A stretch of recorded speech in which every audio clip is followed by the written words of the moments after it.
welcome to Property Matters here on Dublin South FM.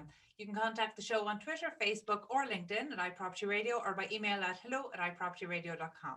Your host for today is Brian Fox and myself, Carol Tallon. First up today, I'm joined by Pat Davit, CEO of IPAV. Pat, you're very welcome back to the show. It has been a couple of months since we spoke last, and as always, the property market keeps changing. How have you been? Thank you, Carol. And indeed, it has been a couple of months since we spoke, and probably sometime during COVID when nobody was out and about. But things have changed, obviously, considerably. And even from today, things have changed even more. And comes the 22nd of October, and things will change an awful lot more again. But we're after going through some very hairy times, I would say, to say the least, when agents were obviously not viewing properties, and people were buying properties with the viewing online and all that type of thing, so that now things have moved on a little bit, and now at least we're able to view, and we're looking at the moment of changing the protocol to allow more people to view properties, so that will be changed hopefully this week actually, and it will allow, instead of one grouping to view property, what the agent feels is safe to view property, taking into consideration the guidelines of the HSE and the government as well, so that it's certainly different, and different for many members, obviously, because a lot of people were behind the closed doors, and very little communicado with people, certainly from meeting them, maybe speaking to them on the telephone or by internet or something, yes, but very little meeting of people. And like obviously that type of thing had an effect, especially in auctioneers, because auctioneers is a very personal business and it's person to person all the time, and agents are used to going out and meeting people on an ongoing basis and speaking to them one to the other, whereas now you weren't able to do that. And so it's a completely different way of doing business as opposed to where we were, Carol. So I suppose one thing we've seen in the marketplace is that estate agents, like every other business, they were forced to adapt. They had to adapt. They did a brilliant job, more so than maybe we saw agents trying to adapt, during the crash when things changed in a different type of a way.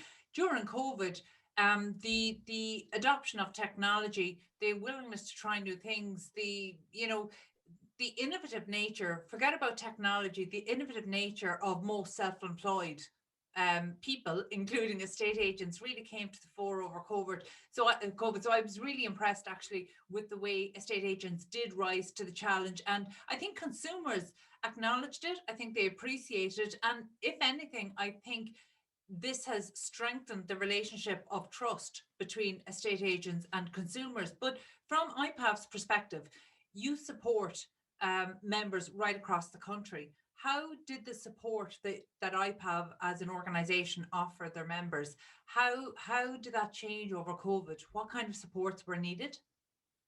Well, I suppose the first supports that were needed really was to assure people that this wasn't going to be the end of the line. A lot of people thought this was sort of the end of the auctioneer and the valuer and the sale of houses. And of course, as these things all sort of happen, everybody is fearful, like for not alone. This time, it's slightly different than the crash because they were fearful for their own lives even, which, was a completely different added ingredient, which we all could have well done without. But unfortunately, that's COVID.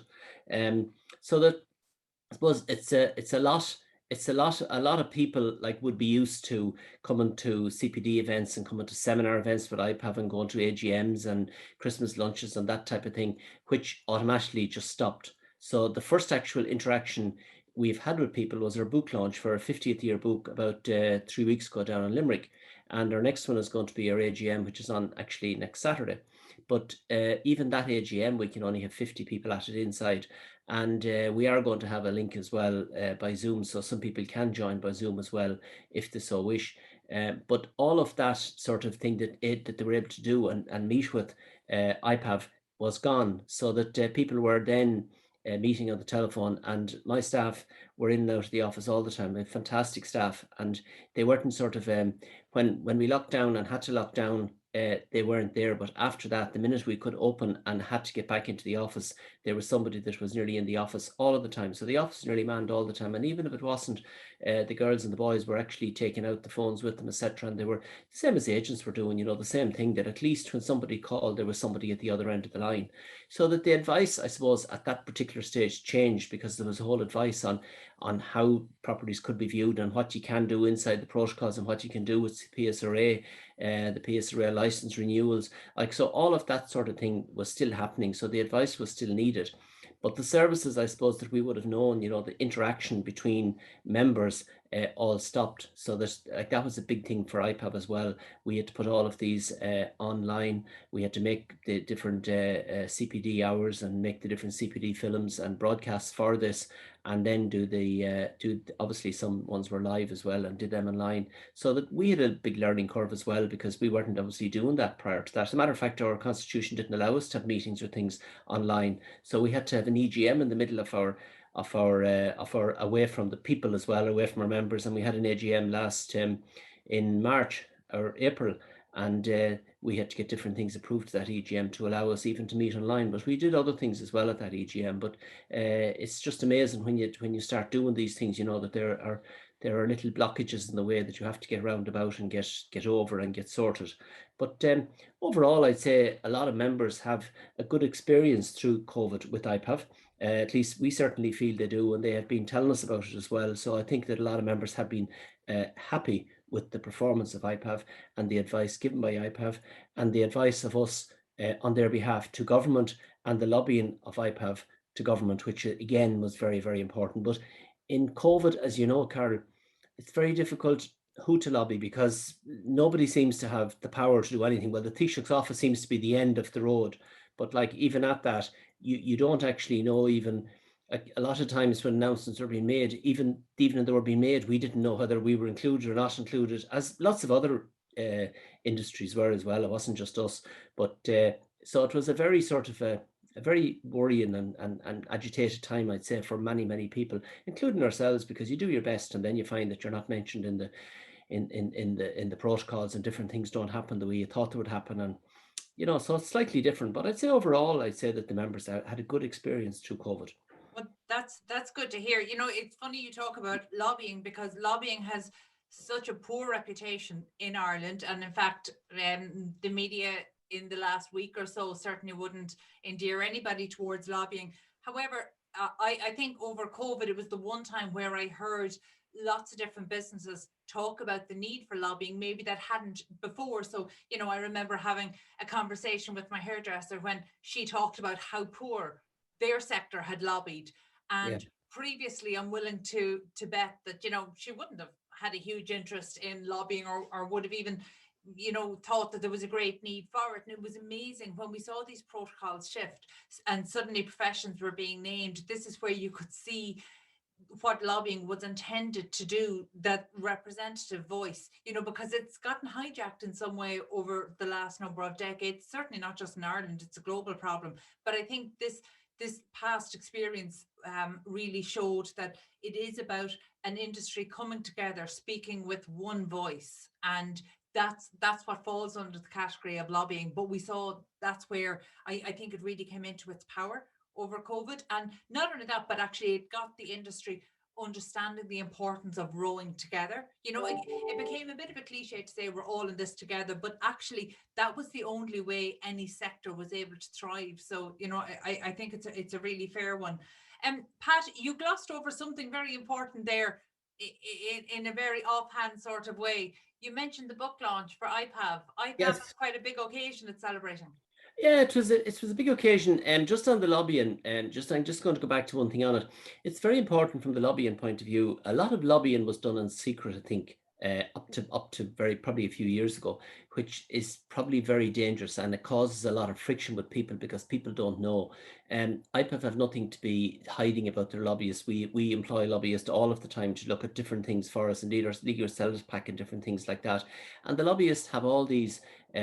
I suppose they have the contacts, and you would expect them to have the contacts of government departments and things like that, where I can't be looking for them, or CEOs in different organizations can't be looking for them. So you look for them for this advice. But now with the Lobbying Act and the lobbying returns that you have to make every 3 months, that I suppose has put some sort of light in the lobbying. But at the same time, like, you know, I think if lobbying is done up front, because none of us should be afraid to say that we're lobbying for behalf of our members. That's what we're there for. So like, we shouldn't be afraid to say it, and we do it. And I think if we get something from it that we want a result, I think it's very, very good. But yes, our book was written over 50 years. From the start of IPAV, when IPAV was started by 10 individuals in Barry's Hotel in Dublin in 1971. And from that, it has grown to today to 1,500 members through about 35 or 36 different presidents. And the 50th president this year is Tom Cross. And indeed, you met Tom and he was saying to you, slagging you, or you were slagging him, whatever the case may be, about he being the virtual president. And yes, I suppose he will be known as the virtual president. But at the same time, Tom is way above that, because he still got out and about there with people, and very, very helpful and very good president. But it's amazing over the years, when you start writing this book, a lot of people, I suppose, a lot of institutes and professional bodies probably don't maybe count their history and write their 50th year book, or some of them maybe aren't 50 years old, etc. But IPAV were, and we spent about 2.5 years writing this book. Andrew Hughes, the historian, wrote it for us in the end, and he wrote it on the basis of all the presidents and the different presidents that started out. And then apart from that, then all of the different things that happened in the property market that IPAV had a handle on during the years. So it's a lovely book. It's I'll get you a copy of it actually. It's about 160 page book, but it's beautiful. I look forward to reading it, because actually I think there have been so many changes in the property ecosystem over the last 50 years. And by the way, when I refer to Tom as a virtual president, I mean it as a compliment. I'm all about promoting the virtual world. But as I recall, this is Tom's second presidency, isn't it? It is Tom's second presidency. Yeah, he was president about 10 years ago as well. Actually, no, about 20 years ago he was president. 20 years ago. So he's the right man for these times. Yeah, he was the right man, and it turned out like that. He's the 50th president, which again is history itself. We're in the 50th year this year. New president, 51st president, will be coming in. Paul McCourtney will be coming in next Saturday. But it's amazing when you go looking at the history, though, and you really see. I've been involved with IPAV since 1983, which was only 12 years after its birth. But at the same time, a lot of things have happened, like we'll say, even in the start of those years, and the people that were involved, and even difficult to get some of them, and different things, like that. But overall, it's very interesting seeing the history come together and putting it together, and we going through photographs and everything. Writing a book and putting it all together is a huge job. And apart from the person that writes it, you need a whole team behind you putting all the stuff into it and getting it all to look right, and to get all the pictures in the right places and the right pictures as well. So it was a job for myself and Genevieve McGurk in her office, and I'll tell you now, it was a big job. Time's taken now on and off. That took a lot of time to get things right. But then you have all the presidents that have to agree with it, as well. And yeah, so it's not just a big job, it's a big responsibility. Again, who records history has their say. And there's been so many different accounts of property from different perspectives over the last number of decades. And 50 years sounds like a long time, but then you look at the government Housing for All plan, which is supposed to last 10 years. So that's 1/5 of that length of time. And yet what is expected, maybe the changes that happened probably organically in some ways over the last 50 years, we're trying to undo a certain amount of those over the next 10 years through Housing for All. So Pat, how have your members received Housing for All? I think IPAV in general have welcomed Housing for All, because it's good to have a plan, and the government having a plan. I think it's a long-term plan. It's a set of proposals that government would like to see happening, and we need to work now to make them happen. But to go with any plan, I think you need a plan of action, which is a short-term plan and a long-term plan. I think that the minister could put together a short-term plan, the things that he wants to happen in a very short amount of time, and working towards things that he wants to happen in a short amount of time. And it's fine saying we're going to build 300,000 houses in 10 years, but this year is what we're talking about. We'd say, for instance, at the moment, we'll be lucky if we build 20,000 houses probably. So a continuation of into next year, there should be some sort of a guarantee there of some description put together that we can maybe some way guarantee that these number of houses will be built. But there isn't really, so it's good to have the plan. There are a lot of other things in it besides house building. There's a lot of money going into the property market, which is going to be good, and to support property social housing, as well as private housing. So that there's a lot of there's a lot of finance there. So hopefully putting all that money into it is going to make sure that something comes out at the end of the day. But needless to say, the property market is going to change over 10 years as well. Populations are going to change. There's going to be more need. There's going to be more housing required. There's going to be different types of housing required. So that I suppose in the longer term, it's difficult to put together a plan that's going to suit everybody over that term. So it has to be subject to change and different things, which probably will, depending on ministers for housing that's there, I don't know how long the current minister will be there, but like, if the government changes, the chances are it's going to, he mightn't even be there for the next term, actually, even when the new Taoiseach comes in. I don't know if what way the bodies will change at that particular time, the departments will change.